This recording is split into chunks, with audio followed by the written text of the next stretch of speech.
Hello everyone, എല്ലാവർക്കും AZB അക്കാഡമിയുടെ weekly content സെഷനിലേക്ക് സ്വാഗതം. ഓക്കെ, നിങ്ങൾക്ക് എല്ലാവർക്കും സുഖം വിശ്വസിക്കുകയാണ്. അപ്പം നമ്മൾ പ്രധാനമായിട്ടും നോക്കുന്നത് ഈ ആഴ്ചത്തെ പ്രധാനപ്പെട്ട കറണ്ട് അഫയേഴ്സ് എന്തെല്ലാമാണെന്ന് ഇത് MCQ ടൈപ്പ് ആയിട്ടാണ്. ഓക്കെ, നമ്മൾ പത്രവാർത്തകൾ അടിസ്ഥാനപ്പെടുത്തിയിട്ടാണ് നമ്മുടെ ചോദ്യങ്ങൾ എന്ത് ചെയ്യുന്നത് ഡെവലപ്പ് ചെയ്തിട്ടുള്ളത്. നിങ്ങൾക്കറിയാം, ഡെയിലി കറണ്ട് അഫയേഴ്സ് പോകുന്ന സമയങ്ങളിൽ നമ്മൾ വാർത്തകളെ വെച്ചിട്ടാണ് എന്ത് ചെയ്യുന്നത് പറഞ്ഞു പോകുന്നത് അല്ലേ. അപ്പോൾ നമ്മുടെ ഇന്നത്തെ സെക്ഷൻ എന്ന് പറയുന്നത് എന്താണ് വ്യത്യാസമാണ്. ഓക്കെ, ഞാൻ ഒരു ഡിഫറൻറ്റ് ആണ്. അതായത് നമ്മൾ MCQ രീതിയിലാണ് എന്ത് ചെയ്യുന്നത് പോകുന്നത് എന്നുള്ളതാണ്. ഓക്കെ, അപ്പോൾ തുടങ്ങാം. ഓക്കെ, നമ്മൾ വെച്ച് വായിപ്പിക്കുന്നില്ല, ക്ലാസ്സിലേക്ക് കടക്കാം. ഓക്കെ, അപ്പോൾ നമ്മുടെ ആദ്യത്തെ ചോദ്യം എന്താണ് ഇന്ത്യയും ഓസ്ട്രേലിയയും തമ്മിൽ നടക്കുന്ന ഉഭയകക്ഷി എക്സസൈസ് ഏതാണെന്നുള്ളതായിരുന്നു അല്ലേ. ഇതാണ് ഇന്ത്യയും ഓസ്ട്രേലിയയും തമ്മിൽ നടക്കുന്ന ഉഭയകക്ഷി എക്സസൈസ് ഏതാണെന്നുള്ളതായിരുന്നു അല്ലേ. ഏതാണിത്? ഓസിൻഡെക്സ് ആണോ, ട്രോപ്പെക്സ് ആണോ, വരുണയാണോ, സ്ലിനെക്സ് ആണോ എന്നുള്ളതാണ് അല്ലേ. ഓസിൻഡെക്സ് ആണോ, ട്രോപ്പെക്സ് ആണോ, വരുണയാണോ, സ്ലിനെക്സ് ആണോ എന്നുള്ളതാണ് എന്ത് ചെയ്യുന്നത് ഓപ്ഷനകത്തുള്ളത് അല്ലേ. ഏതായിരിക്കും? ഇന്ത്യയും ഓസ്ട്രേലിയയും തമ്മിൽ നടക്കുന്ന ഉഭയകക്ഷി എക്സസൈസിന്റെ പേര് ഏതായിരിക്കാം? ഓസിൻഡെക്സ് എന്നുള്ളതാണ് അല്ലേ. ഇതാണത് ഓസിൻഡെക്സ് എന്നുള്ളതാണ് ആണല്ലോ. നമ്മൾ പഠിച്ചിട്ടുണ്ടായിരുന്നു. ഓസിൻഡെക്സ് എന്ന് പറഞ്ഞാൽ എന്താണത്? ഓസ്ട്രേലിയ ഇന്ത്യ എക്സസൈസ് എന്നാണ് അറിയപ്പെടുന്നത് അല്ലേ. എന്താണ്? ഓസ്ട്രേലിയ ഇന്ത്യ എക്സർസൈസിനെ നമ്മൾ എന്താ വിളിച്ചിട്ടുണ്ടായിരുന്നത്? ഓസിൻഡെക്സ് എന്ത് ചെയ്തത് വിളിച്ചിട്ടുണ്ടായിരുന്നത് അല്ലേ. അതിന്റെ ഭാഗമായിട്ട് പങ്കെടുത്തിട്ടുണ്ടായിരുന്ന കപ്പലുകളുടെ പേര് നമ്മൾ എന്ത് ചെയ്യുന്നുണ്ട് പറഞ്ഞിട്ടുണ്ടായിരുന്നു അല്ലേ. ഇന്ന് INS സഹ്യാദ്രി അല്ലേ. INS സഹ്യാദ്രിയും അതെന്താണ് HMAS ബല്ലാട്ട് അല്ലേ. ബല്ലാട്ട് എന്നിവരെന്ത് ചെയ്യുന്നത് ഈ പറഞ്ഞ രണ്ട് കപ്പലുകളാണ് എന്ത് ചെയ്യുന്നത് പ്രധാനമായിട്ടും പങ്കെടുത്തിട്ടുണ്ടായിരുന്നത്. എവിടെയായിരുന്നു? നോർത്ത് പസഫിക്കിലായിരുന്നു അല്ലേ. നോർത്ത് പസഫിക്കിലായിരുന്നു എന്ത് ചെയ്യുന്നത് അഭ്യാസം നടന്നിട്ടുണ്ടായിരുന്നത്. അപ്പോൾ ഇന്ത്യ ഓസ്ട്രേലിയ തമ്മിൽ നടക്കുന്ന ഉഭയകക്ഷി എക്സസൈസിന്റെ പേരെന്താണത്? ഓസിൻഡെക്സ് എന്നുള്ളതാണ്. എന്താണ്? ഓസിൻഡെക്സ്. അതായത് ഓസ്ട്രേലിയ ഇന്ത്യ എക്സസൈസ് എന്നുള്ളതാണ് അല്ലെ. INS സഹ്യാദ്രി, HMS ബലാറ്റ് നോർത്ത് പസഫിക്കിലാണ് എന്ത് ചെയ്യുന്നത് പങ്കെടുത്തിട്ടുണ്ടായിരുന്നത്. ബാക്കി ഇത് രണ്ട് കപ്പലുകളാണ് കേട്ടോ. ഇതാണ് രണ്ട് കപ്പലുകളാണെന്ന് പറയുന്നത്. INS സഹ്യാദ്രിയും INS HMAS ബല്ലാട്ട് എന്ന് പറയുന്നത്. ഓക്കെ, അടുത്ത ചോദ്യം നോക്കാം. അടുത്ത ചോദ്യം എന്താണ്? ഒമാൻ വിക്ഷേപിച്ച ആദ്യത്തെ ദേശീയ വാർത്താവിനിമയ ഉപഗ്രഹം ഏതാണെന്നുള്ളതാണ് അല്ലെ. എന്താണ്? ഒമാൻ വിക്ഷേപിച്ചിട്ടുണ്ടായിരുന്ന ആദ്യത്തെ ദേശീയ വാർത്താവിനിമയ ഉപഗ്രഹം ഏതാണെന്നുള്ളതാണ് അല്ലെ. ഇതായിരിക്കും എന്ന് പറഞ്ഞാൽ എന്താണ്? ടെറാമ 1, B എന്ന് പറഞ്ഞാൽ ഒമാൻ സാറ്റ് 1, C എന്ന് പറയുന്നത് ആസ്ട്രോവേവ് 2, D എന്ന് പറയുന്നതാണ് ഹൊറൈസൺ 1 എന്നുള്ളതാണ് അല്ലെ. ഏതായിരിക്കാം?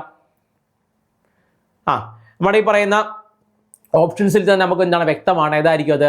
ഒമാൻ സാറ്റ് 1 എന്നുള്ളതാണ് അല്ലെ. ഒമാൻ സാറ്റ് 1 എന്നുള്ളതാണ് എന്ത് ചെയ്യുന്നത് ഒമാൻ വിക്ഷേപിച്ചിട്ടുണ്ടായിരുന്ന ആദ്യത്തെ ദേശീയ വാർത്താവിനിമയ ഉപഗ്രഹം എന്ന് പറയുന്നത് ആണല്ലോ. ആദ്യത്തെ ദേശീയ വാർത്താവിനിമയ ഉപഗ്രഹം ആ സഹായത്തോടു കൂടി തന്നെ എയർബസിന്റെ സഹായത്തോടു കൂടി തന്നെ നിർമ്മിച്ചിട്ടുള്ള ഒന്നാണ് ഈ പറയുന്ന എന്താ പറയുക ഒമാൻ സാറ്റ് 1 എന്ന് പറയുന്നത്.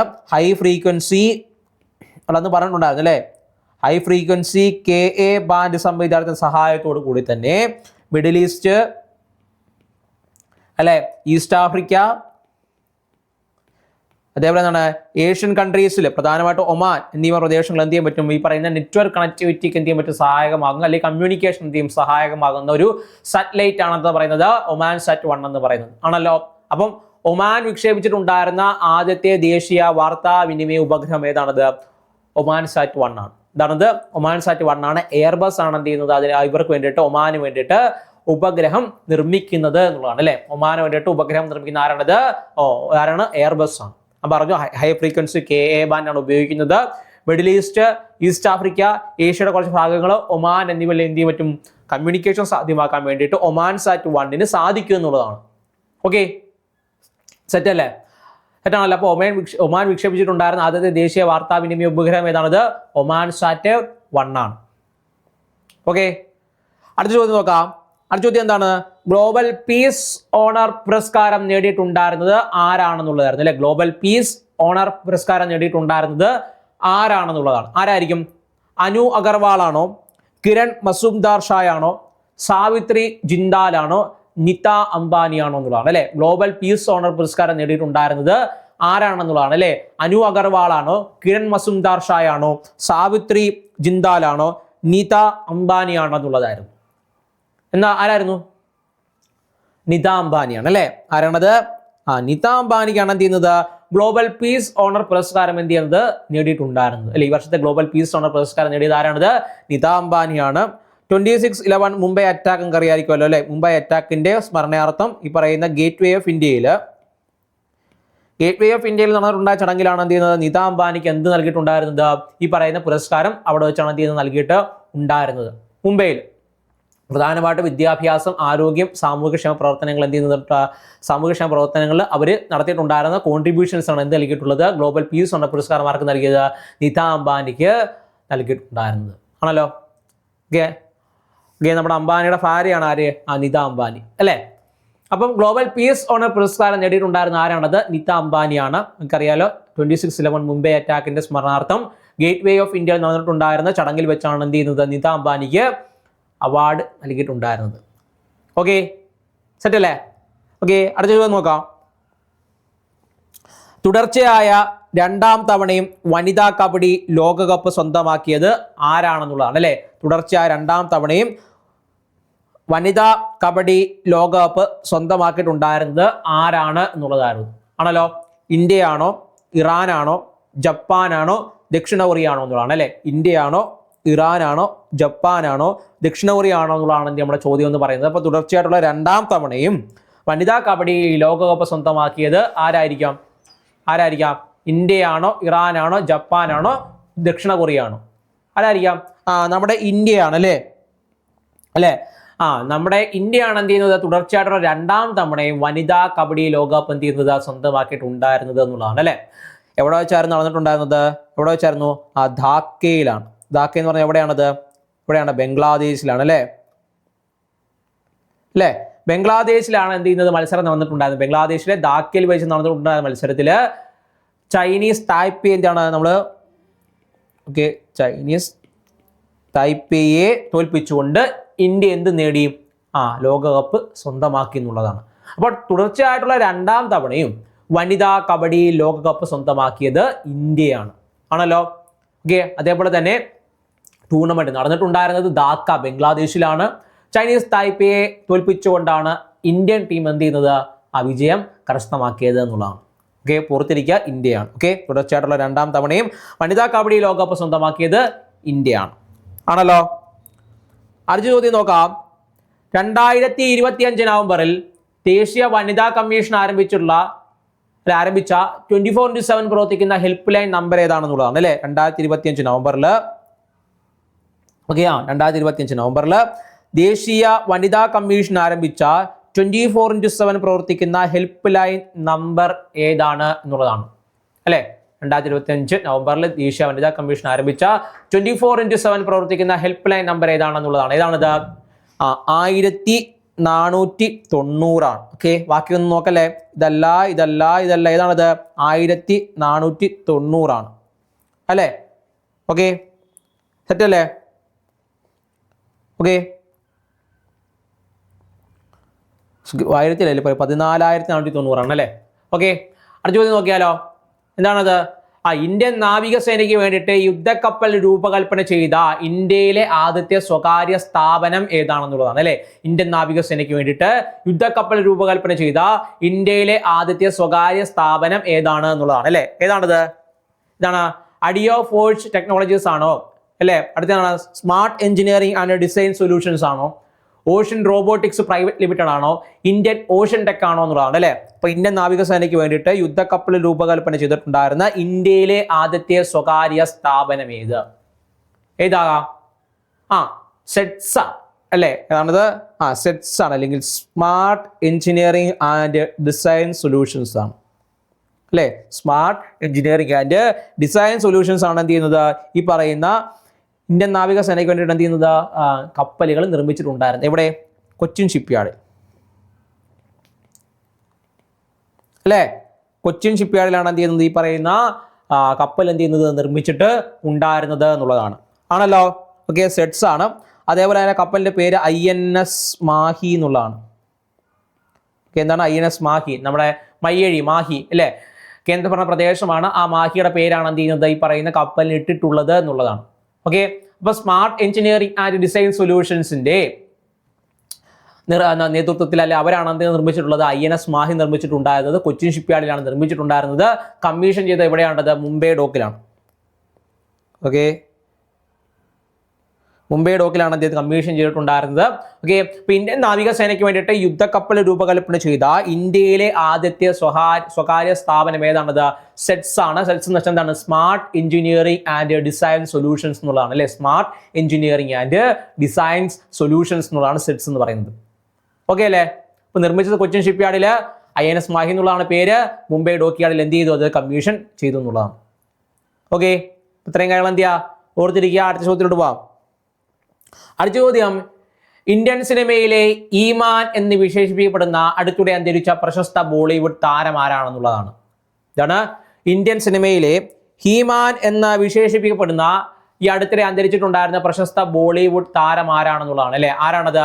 രാജ് കപൂർ ആണോ, അമരീഷ് പുരി ആണോ, ധർമ്മേന്ദ്രയാണോ, ഇർഫാൻ ഖാൻ ആണോ എന്നുള്ളതാണ് അല്ലെ. ഇന്ത്യൻ സിനിമയിൽ ഈമാൻ എന്ന് വിശേഷിപ്പിക്കപ്പെടുന്ന അടുത്തിടെ അന്തരിച്ചിട്ടുണ്ടായിരുന്ന പ്രശസ്ത ബോളിവുഡ് താരം ആരാണെന്നുള്ളതാണ് അല്ലെ. രാജ് കപൂർ ആണോ, അമരീഷ് പുരി ആണോ, ധർമ്മേന്ദ്രയാണോ, ഇർഫാൻ ഖാൻ ആണോ എന്നുള്ളതാണ് അല്ലെ. ആരായിരിക്കും? ധർമ്മേന്ദ്രയാണ് അല്ലേ. ആണല്ലോ, ഇതാണ് ധർമ്മേന്ദ്രയാണ്. ഓക്കെ, എനിക്കറിയില്ലേ ഹേ ദോസ്തി എന്നാണ് കുടേക്ക് ഹംനഗൽ എന്ന് പറഞ്ഞ പാട്ടൊക്കെ കേട്ടിട്ടുണ്ടായിരിക്കുമല്ലോ അല്ലേ. ഓക്കെ, നിങ്ങൾ ഷോല എന്ന സിനിമയില്ലേ, ഷോല സിനിമയിലൊക്കെ അഭിനയിച്ചിട്ടുണ്ടായിരുന്ന ഹേ ദോസ്തി പറയുന്ന പാട്ടൊക്കെ ഉണ്ടല്ലോ അല്ലേ. നമ്മൾ എനിക്കൊന്ന് 10ാം ക്ലാസ്സിലോ മറ്റോ ആണെന്ന് തോന്നുന്നു, ഇപ്പോൾ +2 മറ്റോ ആണ് ഹിന്ദിക്കകത്ത് മറ്റോ ഈ പഠിക്കാനുള്ള ഒരു പാട്ട് കൂടിയായിരുന്നു അല്ലേ. ഈ പറഞ്ഞ ഫ്രണ്ട്ഷിപ്പിനെ കുറിച്ച് പഠിക്കുന്ന സമയങ്ങളിൽ പഠിക്കുന്ന ഒരു പാട്ടും കൂടിയായിരുന്നു. +2 ഹിന്ദി ടെക്സ്റ്റ് ബുക്കിനകത്താണെന്ന് തോന്നുന്നു, പഴയ ടെക്സ്റ്റ് ബുക്കിനകത്ത് മറ്റോ ഈ ഒരു പാഠമുണ്ട് അല്ലേ.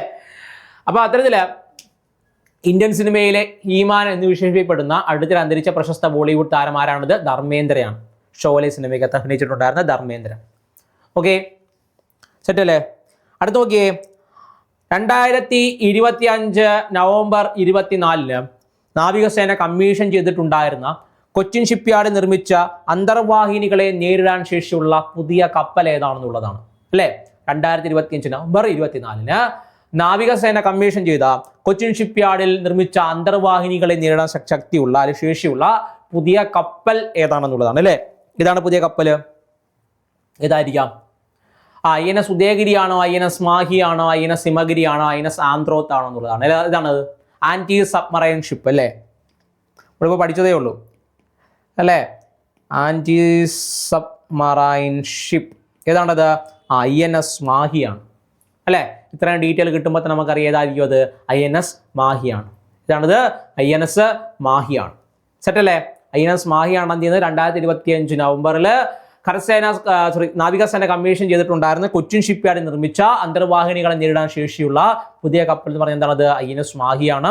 ഞാൻ പറഞ്ഞിട്ടുണ്ടായിരുന്നു, ഈ പറഞ്ഞ നമ്മുടെ സെറ്റ്സ് ആയിരുന്നു എന്ത് ചെയ്യുന്നത്? അത് നിർമ്മിച്ചിട്ടുണ്ടായിരുന്നത് അല്ലേ. അതേപോലെ തന്നെ കൊച്ചിൻ ഷിപ്പ്യാർഡ് നിർമ്മിച്ചു, മുംബൈ ഡോക്കിൽ വെച്ച് എന്ത് ചെയ്യുന്നതായിട്ട് കമ്മീഷൻ ചെയ്തിട്ടുണ്ടായിരുന്നു. മറ്റൊരു പ്രധാനപ്പെട്ട പ്രത്യേകത നമ്മളത് പറയാൻ വിട്ടുപോയിട്ടുണ്ടായിരുന്നു, ചോദ്യം വന്നതുകൊണ്ട് നന്നായി. ഇതാണത് ഒരു കരസേനാ മേധാവി അല്ലേ, ഒരു കരസേനാ മേധാവി ആദ്യമായിട്ട് ഒരു നേവൽ ഷിപ്പ് കമ്മീഷൻ ചെയ്യുന്നത് എവിടെയാണ്? അതായത് INS മാഹിയാണ്. ഓക്കെ, പൊതുവെ ഈ പറയുന്ന നേവൽ ഷിപ്പുകളൊക്കെ കമ്മീഷൻ ചെയ്യുന്നത് നാവികസേന ഉദ്യോഗസ്ഥരായിരിക്കും.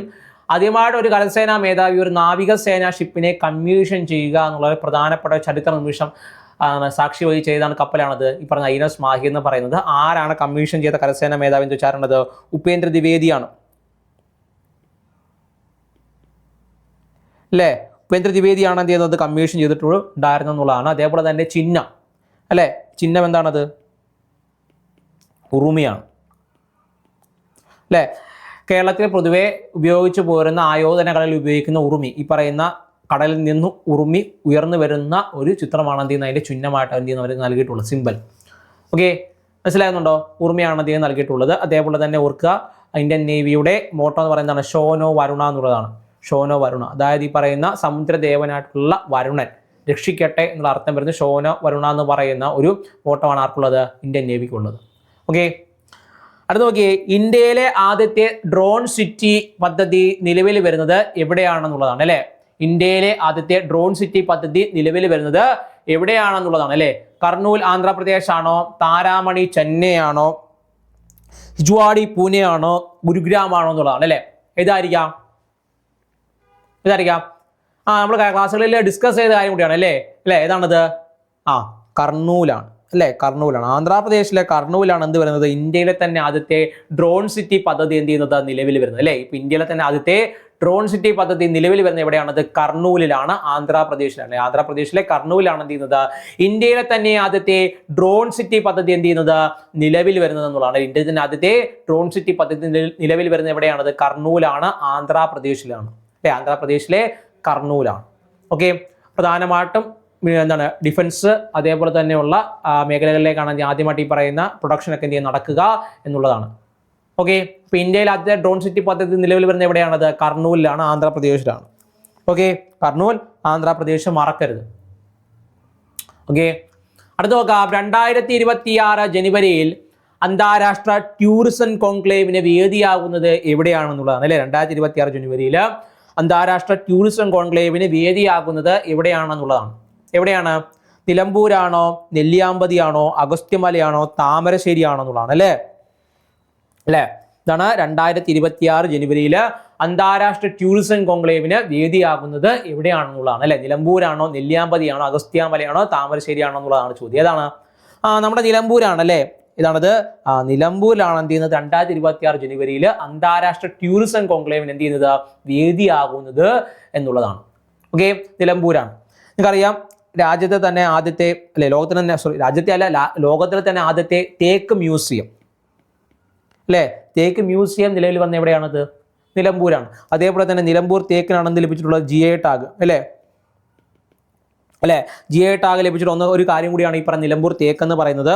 ഓക്കെ, അതേപോലെ തന്നെ ഏഷ്യയിലെ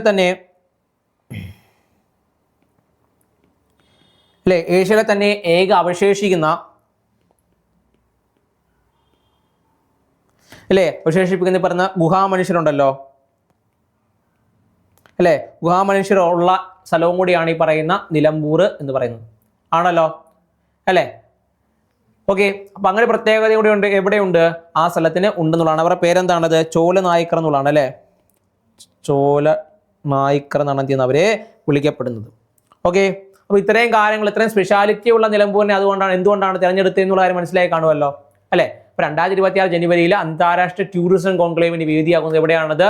നിലമ്പൂരിലാണ്. എവിടെയാണത്? നിലമ്പൂരിലാണ് അല്ലെ? നിലമ്പൂർ തേക്ക് പ്രസിദ്ധമാണ് അല്ലെ? അതേപോലെ GI ടാഗ് ലഭിച്ചൊരു സംവിധാനം കൂടിയാണ് നിലമ്പൂർ തേക്ക് എന്ന് പറയുന്നത്. ഏഷ്യയിൽ തന്നെ അവശേഷിക്കുന്ന ഏക ഗുഹാമനുഷ്യര് സ്ഥിതി ചെയ്യുന്ന എവിടെയാണത്? ഇപ്പൊ നിലമ്പൂരിലാണ്. അവരെ വിളിക്കുന്ന പേര് ചോല നായ്ക്കർ എന്നുള്ളതാണ്. ഓക്കെ അല്ലെ? അടുത്ത ചോദ്യം നോക്കാം. കാഴ്ച പരിമിതരുടെ വനിതാ T20 ലോകകപ്പ് ക്രിക്കറ്റിന് ജേതാക്കളായ ടീം ഏതാണെന്നുള്ളതാണ് അല്ലെ? കാഴ്ച പരിമിതരുടെ വനിതാ T20 ക്രിക്കറ്റ് ലോകകപ്പില് ജേതാക്കളായ ടീം ഏതാണെന്നുള്ളതാണ്. ഏതാണത്? ഇന്ത്യയാണ് അല്ലെ? എന്താണ്? നമ്മുടെ ഇന്ത്യക്കാരാണ്. ഓക്കെ, അപ്പൊ കാഴ്ച പരിമിതരുടെ വനിതാ T20 ക്രിക്കറ്റ് ലോകകപ്പില് ജേതാക്കളായ ടീം ഇന്ത്യൻ ടീമാണ്. ഓക്കെ, ആരെയാണ് തോൽപ്പിച്ചത്? നേപ്പാളിനെയാണ് തോൽപ്പിച്ചിട്ടുണ്ടായിരുന്നത് അല്ലേ? നേപ്പാളിനെയാണ് നമ്മൾ തോൽപ്പിച്ചിട്ടുണ്ടായിരുന്നത്. ഓക്കെ, അതേപോലെ തന്നെ എവിടെ വെച്ചാണ് നമ്മുടെ ഈ പറയുന്ന കളി നടന്നിട്ടുണ്ടായിരുന്നത് അല്ലെങ്കിൽ ലോകകപ്പ് നടന്നിട്ടുണ്ടായിരുന്നത്? എവിടെയാണ് അറിയാവോ? ഓക്കെ, കൊളംബിയയിലാണ്. ഓക്കെ, എവിടെയാണ് കൊളംബിയ പറയുന്ന? ശ്രീലങ്ക. ഓക്കെ, കൊളംബിയ എന്നുള്ള ശ്രീലങ്കയാണ്. ഓക്കെ, എവിടെയാണ്? ശ്രീലങ്കയാണ്.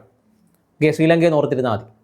ആ ഒരു പേരിനകത്ത് ഒരു സംശയം ഉണ്ടായതുകൊണ്ട്. ഓക്കെ, ശ്രീലങ്കയിലാണ്. ഓക്കെ, അപ്പൊ കാഴ്ച പരിമിതരുടെ T20 ക്രിക്കറ്റ് ലോകകപ്പിന് ജേതാക്കളായ ടീം എന്ന് പറഞ്ഞ എന്താണത്? ഇന്ത്യയാണ്. നേപ്പാളിൽ വെച്ചാണ് എന്ത് ചെയ്യുന്നത്? നേപ്പാളിനെ തോൽപ്പിച്ചുകൊണ്ടാണ് എന്ത് ചെയ്യുന്നത്? ഇന്ത്യ ഈ പറയുന്ന ലോകകപ്പ് എന്ത് ചെയ്യുന്നത്? നേടുന്നത് എന്നുള്ളതാണ്. ശ്രീലങ്കയിൽ വെച്ചാണ് എന്ത് ചെയ്യുന്നത്? മത്സരം നടന്നിട്ടുണ്ടായിരുന്നത്. ഓക്കെ, അടുത്ത് നോക്കിയാലോ? ഓക്കെ, അടുത്ത് നോക്കാം. സുപ്രീം കോടതിയുടെ 53ാമത് ചീഫ് ജസ്റ്റിസ് ആയിട്ട് സത്യപ്രതിജ്ഞ ചെയ്യുന്നത് ആരാണ് എന്നുള്ളതാണ് അല്ലെ? സുപ്രീം കോടതിയുടെ 53ാമത് ചീഫ് ജസ്റ്റിസ് ആയിട്ട് സത്യപ്രതിജ്ഞ ചെയ്തത് ആരാണെന്നുള്ളതാണ് അല്ലെ? DY ചന്ദ്രചൂഡാണോ, ജസ്റ്റിസ് സൂര്യകാന്ത് ആണോ, രഞ്ജൻ ഗൊഗോയ് ആണോ, P സദാശിവമാണോ എന്നുള്ളതാണ് അല്ലെ? ആരായിരിക്കും? ജസ്റ്റിസ് സൂര്യകാന്ത് ആണ് അല്ലെ? പറയണത് ജസ്റ്റിസ് സൂര്യകാന്ത് ആണല്ലോ. ജസ്റ്റിസ് സൂര്യകാന്ത് ആയിരുന്നു. അദ്ദേഹത്തിന് മുമ്പ് ആരായിരുന്നു? BR ഗവായി ആയിരുന്നു അല്ലെ? BR ഗവായി ആയിരുന്നു. തൊട്ട് മുമ്പത്തെ എന്തെന്ന് പറയുന്നത്? ചീഫ് ജസ്റ്റിസ് എന്ന് പറയുന്നത്.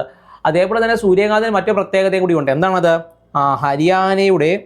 ഹരിയാനയിൽ നിന്ന് വരുന്ന എന്താണ് ആദ്യത്തെ ചീഫ് ജസ്റ്റിസും കൂടിയാണ് അല്ലെ, ഇന്ത്യയുടെ ചീഫ് ജസ്റ്റിസ് ആയിട്ട് മാറുന്ന ഹരിയാനക്കാരൻ കൂടിയാണ് ആരെന്ന് പറയുന്നത് ജസ്റ്റിസ് സൂര്യകാന്ത് എന്ന് പറയുന്നത്. 53ാമത് ഇന്ത്യയുടെ 53ാമത് ചീഫ് ജസ്റ്റിസും കൂടെയാണ് ആരെന്ന് പറയുന്നത് ആര് നമ്മുടെ സൂര്യകാന്ത് എന്ന് പറയുന്നത്. ഓക്കെ, അപ്പം സുപ്രീം കോടതിയുടെ 53ാമത് ചീഫ് ജസ്റ്റിസ് ആയിട്ട് നിയമിതനാവാൻ സത്യപ്രതിജ്ഞ ചെയ്തത് ആരാണത് ജസ്റ്റിസ് സൂര്യകാന്താണ്. ആരാണത്? ജസ്റ്റിസ് സൂര്യകാന്താണ്. ഓക്കെ, അപ്പൊ ആരാണ് തൊട്ട് മുമ്പ് ഉണ്ടായിരുന്ന ചീഫ് ജസ്റ്റിസ് എന്ന് വെച്ചാൽ ആരാണത്? BR ഗവായി ആണ്. ഓക്കെ, അതേപോലെ തന്നെ ഹരിയാനയിൽ നിന്നും ചീഫ് ജസ്റ്റിസ് ആവുന്ന വ്യക്തിയും കൂടിയാണ് ആര്? ജസ്റ്റിസ് സൂര്യകാന്ത് എന്ന് പറയുന്നത്. ഓക്കെ, സെറ്റ് അല്ലേ? അടുത്ത് നോക്കാം. ശ്രീലങ്കൻ തീരത്ത് ബംഗാൾ ഉൾക്കടലിൽ രൂപപ്പെട്ട ചുഴലിക്കാറ്റ് ഏതാണെന്നുള്ളതായിരുന്നു അല്ലെ. ശ്രീലങ്കൻ തീരത്ത് ബംഗാൾ ഉൾക്കടലിൽ രൂപപ്പെട്ടിട്ടുണ്ടായിരുന്ന ചുഴലിക്കാറ്റ് ഏതാണെന്നുള്ളതായിരുന്നു. ഇതാണത് ഡിറ്റ്വ ചുഴലിക്കാറ്റായിരുന്നു അല്ലെ. എന്താണത്? ഡിറ്റ്വ ചുഴലിക്കാറ്റാണ് അല്ലെ. ഡിറ്റ്വ എന്നുള്ള പേര് നൽകിയിട്ടുണ്ടായിരുന്ന ആരായിരുന്നു? അത് യമൻ ആയിരുന്നു അല്ലെ. അപ്പൊ നോക്കിയേ, ശ്രീലങ്കൻ തീരത്ത് ബംഗാൾ ഉൾക്കടലിൽ രൂപപ്പെട്ട ചുഴലിക്കാറ്റ് ഏതാണെന്നുള്ളതായിരുന്നു. ഏതാണത്? ഡിറ്റ്വ ചുഴലിക്കാറ്റാണ്. യമനാണ് എന്ത് ചെയ്യുന്നത്? പേര് നൽകിയിട്ടുണ്ടായിരുന്നത്. ഓക്കെ, അടുത്ത് നോക്കാം. 14ാമത് ജൂനിയർ ലോകകപ്പ് ഹോക്കി ടൂർണമെന്റിന്റെ വേദിയാകുന്നത് എവിടെയാണെന്നുള്ളതാണ് അല്ലെ. എന്താണ്? 14ാമത് ജൂനിയർ ലോകകപ്പ് ഹോക്കി ടൂർണമെന്റിന് വേദിയാകുന്നത് എവിടെയാണെന്നുള്ളതാണ് അല്ലെ. എവിടെയാണത്? മധുരൈ, ചെന്നൈ തമിഴ്നാടാണ്. നെതർലൻഡ് ആംസ്റ്റർഡാം, ഹേഗ് റോട്ടർഡാം ആണ്. ഭുവനേശ്വർ ഒഡീഷ, ന്യൂഡൽഹി എന്നീ പറഞ്ഞ 4 ഓപ്ഷൻസ് ഉണ്ട്. ഏതായിരിക്കും? മധുരൈ, ചെന്നൈ തമിഴ്നാട് എന്നുള്ളതാണ് ശരിയായിട്ടുള്ള ഓപ്ഷൻ എന്ന് പറയുന്നത് അല്ലെ. മധുരൈ, ചെന്നൈ തമിഴ്നാട് എന്നുള്ളതാണ് ശരിയായിട്ടുള്ള ഓപ്ഷൻ എന്ന് പറയുന്നത് അല്ലെ. ഇത് 4ാം തവണയാണ് എന്ത് ചെയ്യുന്നത്? ഇന്ത്യയിൽ വെച്ച് നടക്കുന്നത് ഹോക്കി ടൂർണമെന്റ് നടക്കുന്നത് എന്നുള്ളതാണ്. ഓക്കെ, അതേപോലെ തന്നെ അവിടെ പറഞ്ഞിട്ടുണ്ടായിരുന്ന അതിന്റെ ചിഹ്നം എന്താണ്?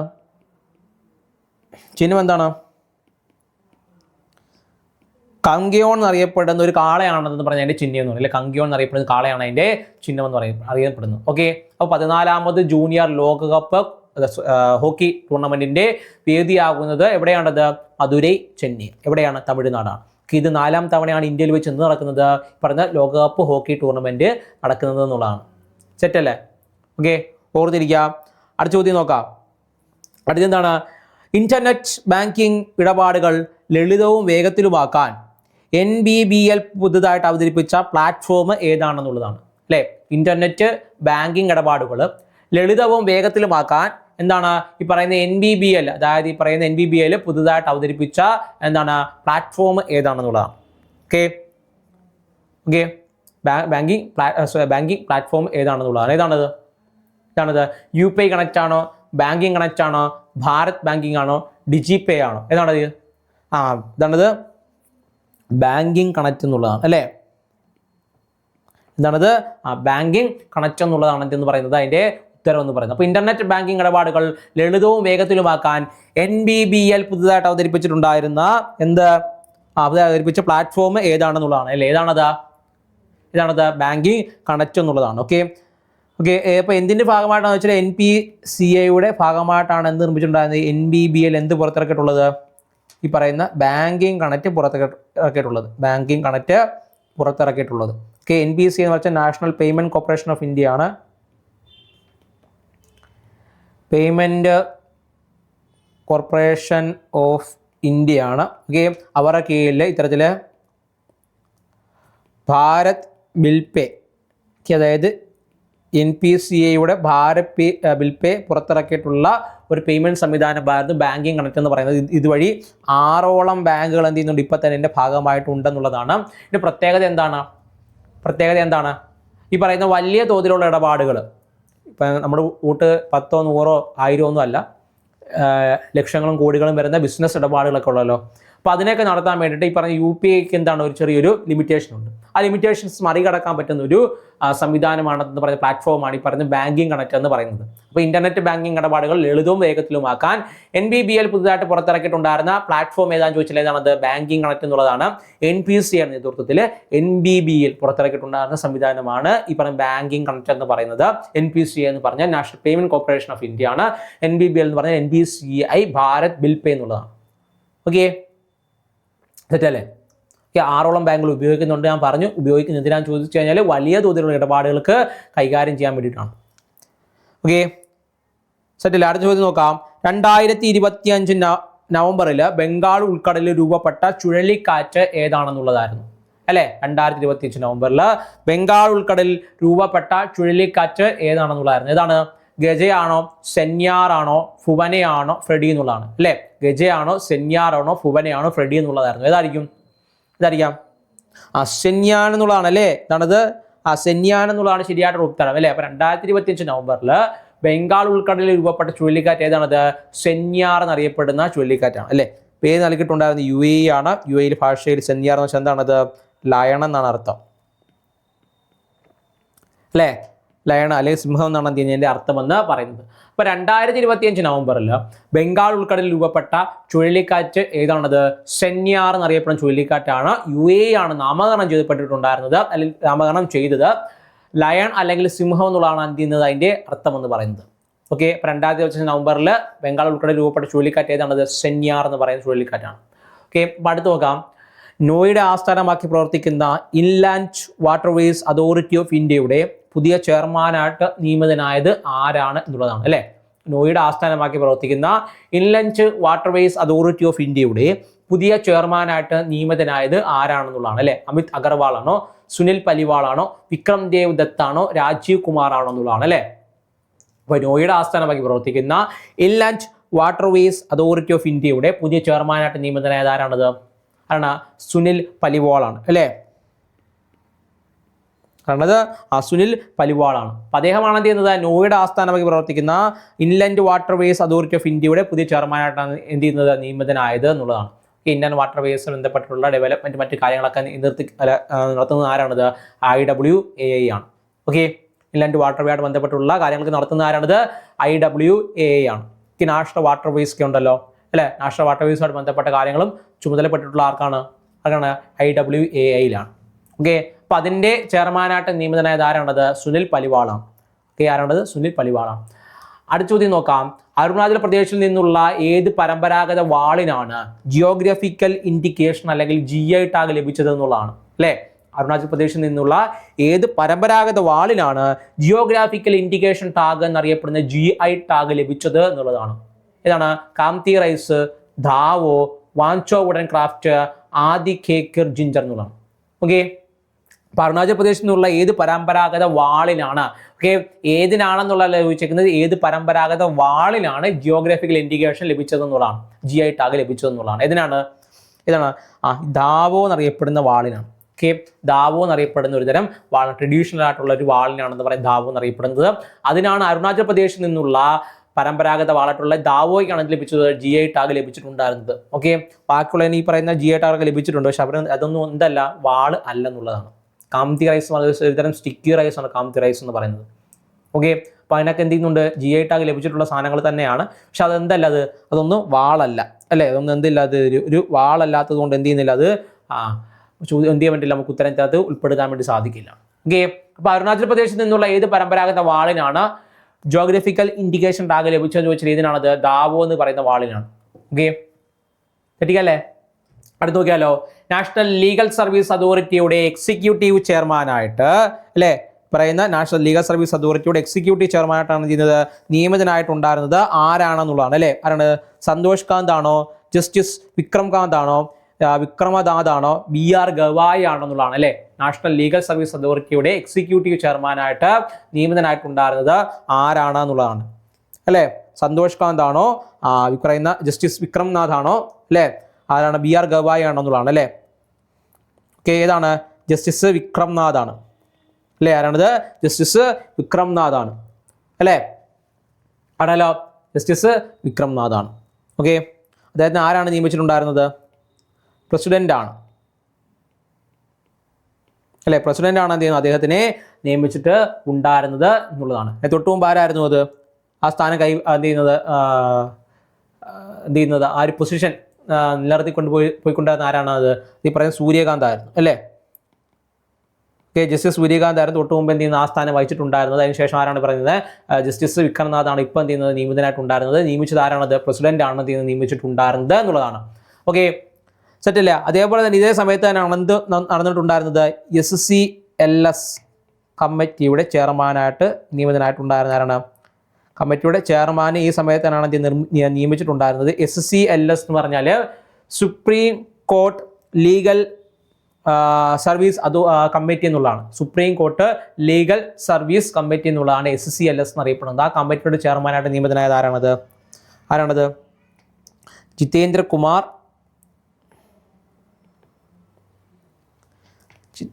കുമാർ മഹേശ്വരിയാണ്. ഓക്കെ അല്ലേ? അപ്പോൾ അദ്ദേഹത്തെ നിയമിച്ച ആരാണ്? അദ്ദേഹത്തെ നിയമിച്ച സൂര്യകാന്താണ് നിയമിച്ചത്. ഓക്കെ, ജസ്റ്റിസ് വിക്രംനാഥനെ നിയമിച്ചത് പ്രസിഡന്റാണ്.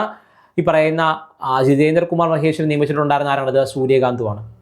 ഓക്കെ, ജസ്റ്റിസ് ജിതേന്ദ്ര കുമാർ മഹേശ്വരിയെ സുപ്രീം കോടതിയുടെ ലീഗൽ സർവീസ് അതോറിറ്റിയുടെ കമ്മിറ്റിയുടെ ചെയർമാനായിട്ടാണ് അദ്ദേഹം നിയമിച്ചിട്ടുള്ളത്.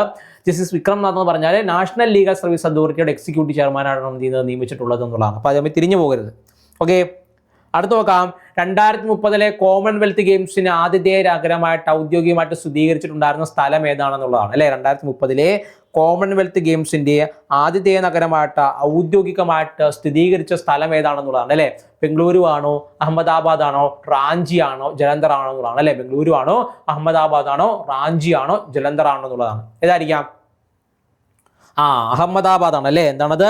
അഹമ്മദാബാദ് ആണ് അല്ലേ. അപ്പൊ 2030 കോമൺവെൽത്ത് ഗെയിംസിന് ആതിഥേയ നഗരമായിട്ട് ഔദ്യോഗികമായിട്ട് സ്ഥിരീകരിച്ച രാജ്യം എന്ന് പറഞ്ഞ സ്ഥലം എന്ന് പറഞ്ഞാൽ ഏതാണത്? അഹമ്മദാബാദ് ആണ് അല്ലേ. അഹമ്മദാബാദ് ആണ്. ഓക്കെ അല്ലേ, ഗുജറാത്തിലെ അഹമ്മദാബാദ് ആണ്.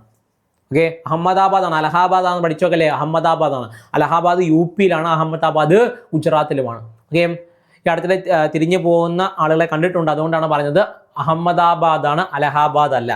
ഓക്കെ, അപ്പോൾ 2030 കോമൺവെൽത്ത് ഗെയിംസിന്റെ ആതിഥേയ നഗരമായിട്ട് ഔദ്യോഗികമായിട്ട് സ്ഥിരീകരിച്ച സ്ഥലം ഏതാണത്? അഹമ്മദാബാദ് ആണ്. ഓക്കെ, ഗുജറാത്തിലാണ്. അതേപോലെ തന്നെ 2026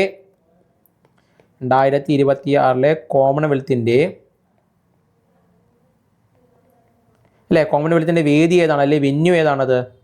ഗ്ലാസ്ഗോയാണ്. ഗ്ലാസ്ഗോ എന്ന് പറയുന്നത് എവിടെയാണ്? സ്കോട്ട്ലൻഡ് ആണ്. സ്കോട്ട്ലൻഡ് ഗ്ലാസ്ഗോ ആണ് എന്ന് പറഞ്ഞാൽ 2026 കോമൺവെൽത്തിന്റെ വെന്യൂ എന്ന് പറയുന്നത്. ഓക്കെ, നമ്മുടെ അവസാനത്തെ ചോദ്യം നോക്കാം. 2025 ഫിഡെ ചെസ് ലോകകപ്പ് കിരീടം നേടിക്കൊണ്ട് ഈ നേട്ടം കൈവരിക്കുന്ന ഏറ്റവും പ്രായം കുറഞ്ഞ താരമെന്ന ചരിത്ര നേട്ടം സ്വന്തമാക്കിയത് ആരാണെന്നുള്ളതാണ്.